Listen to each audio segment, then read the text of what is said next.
As part of your role as a pastor or church leader, people are going to approach you to ask you what their spiritual gifts are or where they should serve in the church, and that can be a difficult conversation to have. But in this drive time video, I aim to equip you with a process that you can use to guide your people in this conversation. Let's get started.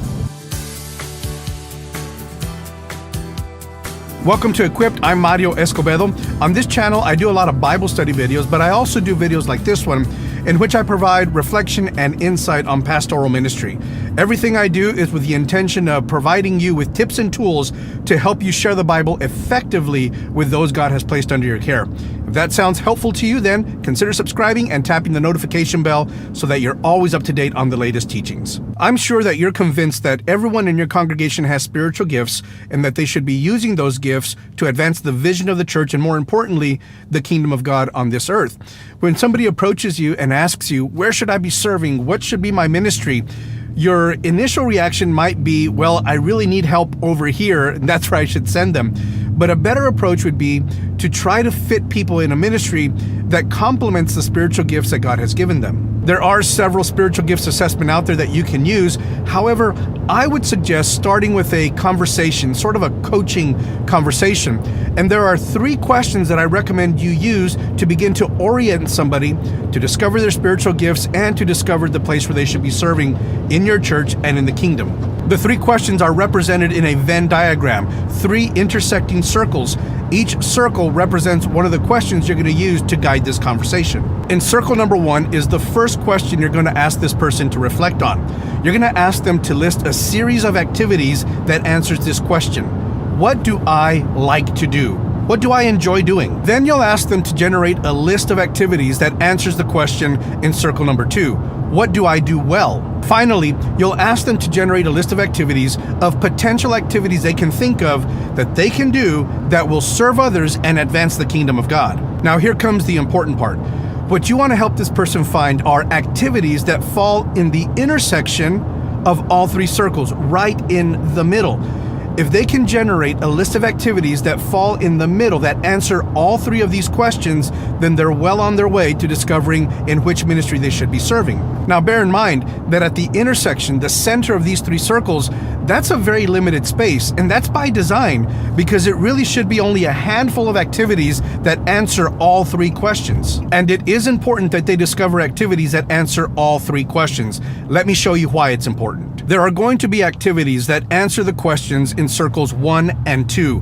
What do I like to do and what do I do well? There's going to be a fairly long list of those activities. But if you exclude the question in circle number 3, then what that person has discovered is nothing more than a hobby. If it's something they do well and it's something they enjoy doing, it's a hobby. There's nothing wrong with a hobby, but what we're looking for are activities that advance the kingdom of God, things that they can do in ministry to advance the vision of the church and the kingdom of God. But let's say they focus on activities that only answer the questions in circles 2 and 3. What do I do well and what serves others? If they only focus on those, then there's the risk, there's the danger of them eventually feeling used or even feeling burnt out. The reason is that yes, they do these activities well, and it's great that they advance the kingdom of God. But if they don't enjoy doing these activities, then they're going to dread every time the phone rings from the church, every time they receive a text message from the church, because they know that because they do something well that advances the kingdom, that's what you're always going to be asking them to do. And if they don't enjoy doing it, well, they're going to feel used or they're going to feel burnt out very quickly. And what's the danger of focusing on activities that only answer the questions in circles 3 and 1? Well, they like to do these activities and they feel that they advance the kingdom of God. But if they don't do them well, does it really serve others? In fact, it may become a burden on others because they like to do it and they feel it advances the kingdom of God, but if they don't do it well, there's a good chance that others are going to have to come behind them to clean up the potential mess that they've made. I'll use myself as an example.